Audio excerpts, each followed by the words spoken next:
All right, welcome. This Rookie of the Year race is just absurd. I want to do a breakdown review and just talk about the historically good Rookie of the Year race where there's probably like 7 to 10 candidates that had seasons worthy of winning the award compared to some seasons I've seen in offline and online leagues where the winners won. There's probably guys in this race that'll be eighth place that had better seasons than some of the winners I've seen, or at least definitely the second place type finisher. So just want to kind of go over that since it was such a neat, such an amazing year. So we'll start right at the top here. Just kind of go one by one, not a particular order, not the order like 1, 2, 3, 4, 5, 6, 7, 8 that I haven't ranked or anything. Just kind of talk about all the guys at the top here in the top 10 to 15 of the rookies. Jamie Longnecker, a guy that would win it most seasons because he just won a batting title with the red ink there. 333 batting average, 383 BABIP. The dude had almost 40 doubles, 14 home runs, which is pretty good. My scout still only has him at 40 power. So the crazy thing about him is he's still 20 points from his potential. My scout says at least. Probably a little closer to that if I got an updated report. But strikes out only 16% of the time, which is for first baseman with some power is pretty good. Steals enough bases to kind of make up for a little bit lower eye and power ratings. Only walks 4% of the time, which is pretty low, but makes up for it with just that crazy BABIP there. So just one of the best hit tools in the league, and it's still 15 points from his BABIP potential, and his BABIP was already 383, just to show how special that potential is. So if he gets even five more, I just can't imagine like he's a guy that might be able to flirt with hitting like 375. Just incredible BABIP potential there. So we'll see how he does in his prime. I really like him. He's a spark plug, steals some bases, runs the base really well, can survive at first base and left field a little bit. So he's not just a pure DH, just a really neat talent. So he's right at the top there for batting average. Then you'd obviously see this guy jump off the page with his stats. 48 home runs, like over 100 RBIs, just a crazy season. The ratings at third base would suggest he'd be kind of a below average third base defender with like a little below average armor for the position and I guess pretty mediocre range. But he actually was really good there. He had only one error and he had positive zone range there in 42 games. And that makes you think he is actually a guy that could put up some crazy WAR totals if he ever had a whole season there. I think long term he's probably a first baseman. We'll see. 48 home runs, just crazy in Coors. Hit 260, quite a bit different way of getting there than the last guy we just talked about in St. Louis. But at the end of the day, they're both in the 3 WAR ratings there, at 3.7 WAR. 130 WRC plus, solid defender, also really good base runner, which is cool from a first base, third base type guy, which are usually well below average runners. So brings a lot to the table. A lefty bat in Coors with 70 power is going to spell problems for opposing pitchers. So crazy productive season. I don't know if any rookie hasn't really ever, I guess, the Aaron Judge type stuff, but 48 home runs and 128 RBIs, just crazy. Historically good on that production standpoint, even in Coors. Then we have the absolutely, these are all NL guys, which is absolutely terrifying too. Mekhi Hairston. Mekhi Hairston is such a talent. If you look at this guy, he's nicknamed Doofus. 24 years old, started the season at 23, I guess, or just about. 6 WAR. And the dude hit 320 with 40 doubles, 20 home runs, and 10 stolen bases. All nice, rounded zero numbers there in double digits.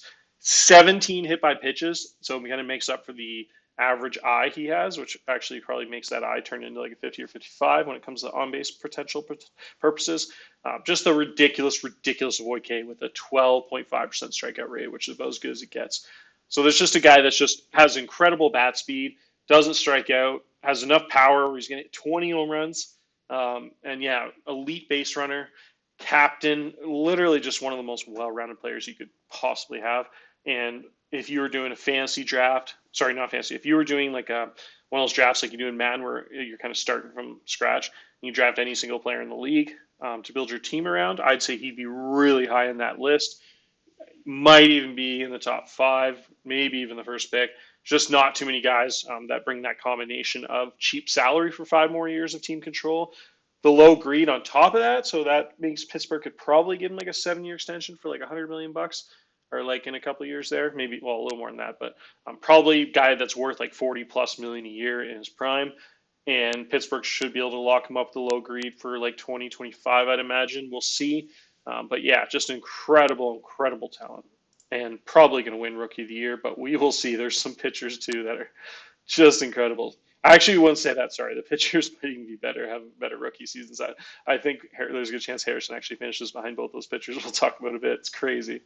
And then, yeah, we'll jump into the pitchers here and we'll go back to the hitters after. So, again, remember, this is all NL players so far. I haven't even talked about an AL player. Juan Maza is a 25-year-old superstar. The guy had a 2.36 ERA. He led the league in strikeouts and ERA. He had almost 8 RWAR there. Um, his only weakness is he's not good against base stealers as a righty with low hold, so he let up 36 stolen bases. But everything else he's really ridiculous at. He had a 2.66 FIP, so it's not like the ERA was even uncharacteristically high because of good defense. But yeah, he has a good defense behind him, which helps. But yeah, just even the FIP there without the defense, incredible. Guys only hit 208 against him. They only slugged 283. So he only let up single-digit home runs in 217 innings, which is crazy. So elite player there. Guy that will be a force on the best team in baseball for a long time. San Diego just won 210 games, and they have a rookie that's this good. So you'd imagine he'll put up some pretty scary numbers.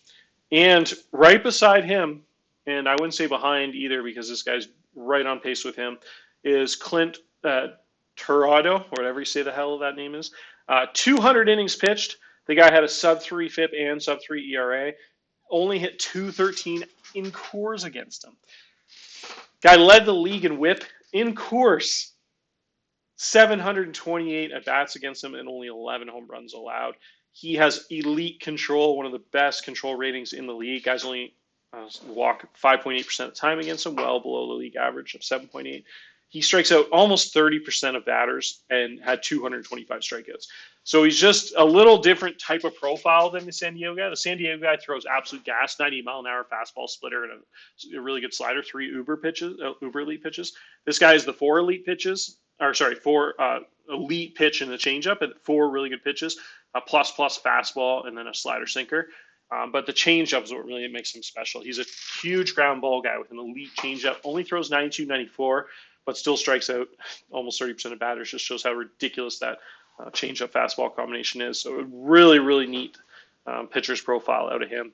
And yeah, just crazy home run against 65, 65, 65 in the big 3 ratings is outrageous. If you average those 3 together and divide them by 3 for all the league, I think he comes out on top on this thing I did here. So I took the 4 major ratings there, divided them by 25% each or something like that. Clint, yeah, so his average 6.3.8.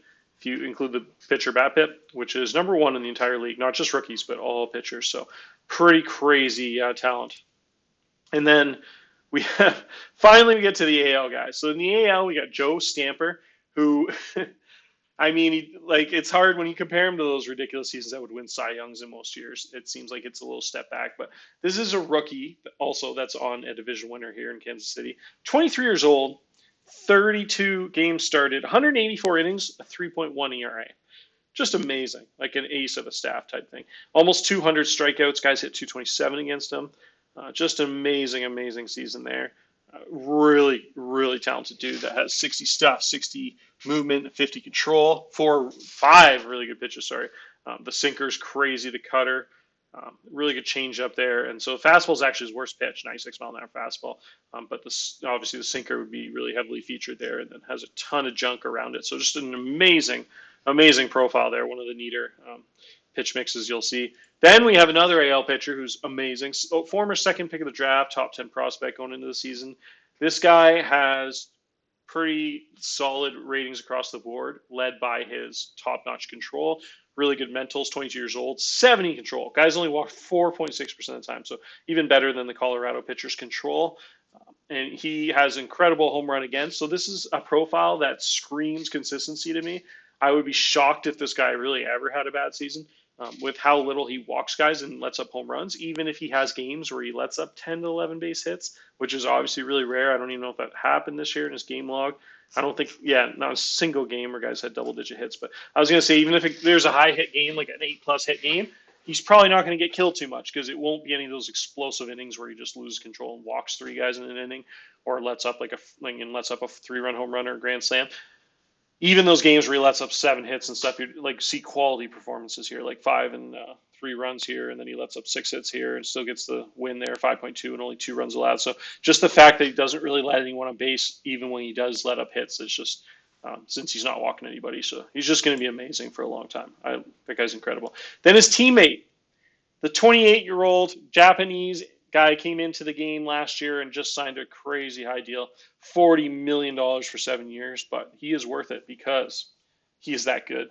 Ratings wise, 60 and 65s across the board, 70 sinker, 60 cutter. So almost kind of the same pitch mix as really similar pitch mix to that Kansas City pitcher we just talked about with the elite sinker and kind of like 4 pitches. That guy had 5. But this guy's fastball is actually a little better than that Kansas City guy, so his stuff's a little higher. And also the control is really high. So this guy is so talented. He has a 3.43 ERA this season. He just doesn't really let up a ton of home runs there, only a .6 home run per 9, and has a pretty good defense behind him, and also has a good ERA and FIP. So just everything. This guy's awesome. Those two guys together, both as rookies, is pretty scary in New York. They're amazing. Speaking of combinations there, another Kansas City guy right on this list. So 3.6 WAR out of this guy. Looks like he did a lot of kind of mix and matching there with 44 games played, 24 starts. But at the end of the day, he's pretty much a starter with 164 innings pitched, a ton of 6-inning games. Probably had a lot of follower appearances. The guy only let up 9 home runs in 164 innings. So another guy with really good movement, not the elite stuff and control of a lot of these guys we've talked about in the list, but just a guy that's going to be really solid with good control, good home run against. Just won't strike out a ton of guys compared to those other guys, but gets enough strikeouts to get the job done. Really, another really good talent there. Then we have another star, another 4.3 WAR American League pitcher. This guy is 23 years old with 70 home run against. And he actually let up quite a bit of home runs here, so a lot of innings pitched. But I had imagined he'll be even better most seasons with how high that home run against is. Probably have a lot of seasons where he only lets up 9 to 15 home runs. So he can be even better than this. He already had 4.3 WAR. This is another guy that'll be an ace because he'll strike out pretty much league average there, right around 18 to 20% most years. You'd think. My scout actually thinks his curveball is quite a bit better potential in the splitter too. So not even all the way to his ceiling, I don't think yet. Already has plus control, really elite movement, and doesn't really let up too many base hits with that plus pitcher BABIP there, right around a 60. So just an amazing profile. Love that. There's so many good pitchers here. It's crazy. And what do we know? Another Yankees, or sorry, I was going to say another one. I'm going to kill myself. I have to be in the same conference as those guys. Holy smokes. Another KC pitcher, sorry, is, oh, no. I'm getting confused here. Oh, I'm looking at the other category. I was going to say there's 3 KC pitchers here. The third one is the best of the bunch. This guy is ridiculous. 80 stuff, 101 mile an hour sinker slider combination pitcher. He doesn't actually throw the sinker 101, if any of you guys are wondering.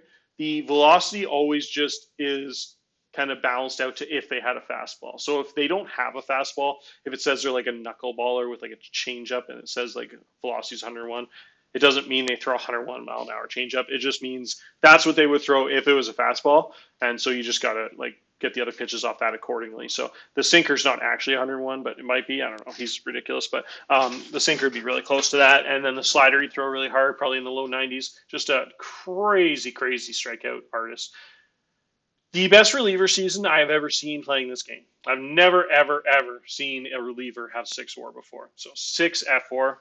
He struck out 40% of batters, 235 strikeouts. That's Pedro Martinez light strikeout numbers out of the bullpen. 151 innings, which is pretty much almost a starter's load. So he was a stopper that just pitched a ton of 2-inning and even some 3-inning appearances there. The strikeout numbers are crazy. Pretty much just never doesn't strike a lot of guys out. 2.2 innings, 7 strikeouts, 0 hits, and 2-0 win.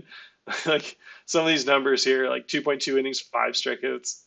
2.2 innings, 0 runs, 6 strikeouts. 1.2 innings, 0 runs, 4 strikeouts. You just see some of these box scores are just crazy. Yeah, guys hit 174 against them. The sub 300 BABIP. The .94 WHIP. Only let up 7 home runs, 151 innings at a .4 home run per 9, which is like 50% better than the league average at least. And the walk control rate is right at league average. So the strikeout rates are just enormous. And I think you really have to decide if that is rookie of the year season. I don't know what is how that wouldn't be a lefty that has a 1.59 FIP on a playoff team that just produced that many innings out of the high quality innings out of the bullpen, which is just ridiculous. The pitching leverage index, if you don't understand that stat, that essentially means the importance of the innings they're pitching. So kind of like the average would be 1. So if they're like a middle reliever, that number, and they didn't pitch any high leverage situations, or just like the shitty reliever, the 13th reliever on your team, you put out when you're down like 6-0, that pitching leverage index can be well below 0. That's going to be like a 0.7. So the more above 1 it gets, the higher quality innings. If you're an elite closer that only pitches in ninth innings that are close games, like a Mariano Rivera, that pitching leverage index will be over a 2, which is like the league leaders will be like the highest leverage guys will be the most important guys. And then if you deploy them as a stopper, they'll get a lot more innings. A lot of them will be some lower like leverage innings because they'll pitch so many innings. They won't all be the crazy like 1-run games like where you're up 2-1 with like base load or something they bring you in. So what I'm trying to get at is most of the high leverage guys that are like stoppers and stuff will be at like a 1.7, or closers will be at a 2. And then if you have a huge innings workload like this guy, the number will get well down to 1. But 1.15 is still not that low. There's a ton of pitchers that's at like 0.8, 0.9. So still a lot of quality innings there, a lot of saves, and still having that kind of production over that amount of innings is just incredible. So really, you're trying to think when it comes to the AL, you're saying like, am I voting that guy or his teammate who was the starter, who only had like 30 more innings, but obviously not nearly as dominant? Or are you going to go with a shortstop in LA that had, where is he here? I'm blind. Olivo here. So you're like, well, am I going to go with everyday shortstop that played 150 games on a first place team that's the best team in the AL that had 15 home runs and had 112 WRC plus as an elite defensive shortstop? Or am I going to go with a reliever? That's an almost impossible decision to me. I have absolutely no idea which way I'm going to vote. I really think I'd probably vote the KC guy the more I think about it, just because, I mean, there's like all of those amazing, but wasn't even the best shortstop rookie season this year with the NL guy Harrison. And I think that KC guy also be on a playoff team with the best reliever season of all time, in my opinion. I got to go that way, but it's really hard not voting for a shortstop as this talented. So that's just a crazy decision. And then the NL one might be even harder. The NL one, between these two pitchers here, Juan Maza and Clint here, I mean, it's just impossibly good stats, just ridiculous. But then you also have the shortstop Harrison, who is even better in the LA shortstop this season statistically. So, I mean, you go with an everyday shortstop there that hit 320 with 20 home runs and top defense and top stolen base ability and base running, or then it's like, well, how do you not vote for a guy that has 48 home runs, 120 RBIs? But then how do you not vote for either of these pitchers that wouldn't win the Cy Young in almost every season? And then we still haven't even got to a few rookies there in the AL. There's so many, it's incredible. So, one more NL guy, Chuck Epping, 3.5 WAR. Guy hit 307 in the worst offensive environment in baseball. That's the most defensive stadium there is, the New York Mets one. And he hit 307 there with 27 home runs and only 108 games started. So he only had 469 plate appearances. A lot of these guys had like 600, 650, 670. So he played like 70% of what those other guys played, and he still had 27 home runs, 145 WRC plus in that stadium. It's just crazy. So that guy's some major power. Incredible season there too. And then you get the Toronto boys. So you get the third baseman here that is a top-notch defensive player that's just about good enough to play shortstop. But since they already have a shortstop, he can play a really high-level second base and third base. So he played third base this season, had 11 stolen bases, 16 home runs, really good on-base percentage with the good contact and the eye combination, was able to have a 350 on-base percentage, 33 doubles, a lot of doubles out of this rookie class, ton of gap power. So a guy that just had an amazing defensive season there at third base, 11.3 zone range, single-digit errors from the hot spot there. Again, that would win Rookie of the Year in a lot of seasons. 5 WAR rookie on another first-place team, Toronto. That's the other crazy thing about all these rookies. They're all like first-place teams. He had a teammate that was almost as good. Again, I'm blind right now, and I can't seem to find him. Toronto, Kabisky, the right fielder. Here it is. So this guy might even be more talented. This guy didn't have quite as good of a season as that last guy we just talked about and some of these other guys on this list, but he, in the long run, might be as talented as any of these players we've talked about today. This is a legit center fielder, 65 range, 55 air. He has 80 base running and the ability to probably steal 50 bases in his peak. He has 75 aggressiveness, 70 stealing with the 80 base running. So it wouldn't shock me if he had like a 55 stolen base, like 12 caught stealing type season here in a few years. If you jack up those stolen base numbers or put him at leadoff or whatever. But the fact that he has so much power probably makes it so he won't be a leadoff hitter. But yeah, 80 base running, 60 power, 60 contact, 50 eye. This guy looks to me like an MVP in his prime. I think there's a really decent chance this guy hits 310 with 40 home runs and 40 stolen bases. One of the rare 40-40 talents you'll see, and has center field defense, and he's a captain. So wouldn't shock me if this guy had some 7 to 8 WAR seasons coming up here. Just an insane. They already have like a 75 range center fielder, so he probably won't get to play center field, which will lower his WAR just a little bit. But he'll be a really high level corner outfielder. But yeah, if you ever lose that their best player, who might be the best player in baseball, T Chen, the guy, just in case you aren't from this league and want to see, this is the player here, one of the best players in baseball, if not the best player in baseball. 70 power, 75. So it's really just like a souped up version of the rookie we're talking about. The rookie's just a little bit less power, a little bit less defense, but actually has a little bit more contact. So that just shows how nasty those two are. But yeah, this guy is a MVP talent, I will say, from the looks of it there. So he is a guy that's probably not even going to be in the running there. That's just how ridiculous this rookie class is, for how talented, how good he is, but not even really in the ballpark of that Kansas City reliever or that Angel shortstop seasons. So just an amazing year. Didn't even talk about my guy, who I was rebuilding and I just didn't have any money to get productive corner bats, and I didn't really want to this year as a little kind of tank job as my second year here. So I just kind of thought this guy was neat because he had no service time, he was cheap, and he was a spark plug, and I liked the contact tool, and so he only had 8 home runs, so he's not even in the conversation of rookie of the year. But I just thought it was neat how many base hits he had. Played 140 games, hit almost 300, the 350 on base percentage. So it just gave me some nice, cheap, decent season plus WRC plus over 100 there. So I'll take it for the minimum wage. But yeah, I think he had 160 hits, which I thought was kind of cool there. So all the other guys on the list I talked about. So I guess that's maybe not too biased to kind of just mention that quickly. And one of the weirder seasons you'll see is this Detroit guy. The guy. The guy has like the worst defender in baseball. I don't know if he played tired or something, but he had like minus 17 zone range between playing shortstop with 50 range. Just not going to work out for you ever. So even if everything else was all 80s, if you play a 50 range guy at shortstop, you're going to get fucked. So that's kind of a funny, the fact that he had 54 doubles when he still had sub 100 WRC plus is one of the weirder combination stats you'll see ever. And yeah, that I think I kind of talked about everyone I want to, and I don't want to go for hours. Maybe just mention this guy at the end here. Can never go wrong with yet another rookie that hit over 300. So 24 doubles and only 68 games started. Wouldn't shock me if this is a guy that comes back in the second or third year as a full-time player. And he has some 4+ WAR seasons. That much BAPIP there, and that much gap power in Coors is a crazy combination. Could be like a 310 hitter with 60 doubles in his prime and a bunch of triples. 4 triples in 68 games. So yeah, almost like a league leader triple type guy. We'll see. But yeah, just yet another good rookie. Absolutely crazy. I don't even think I talked about Mike Brewer either.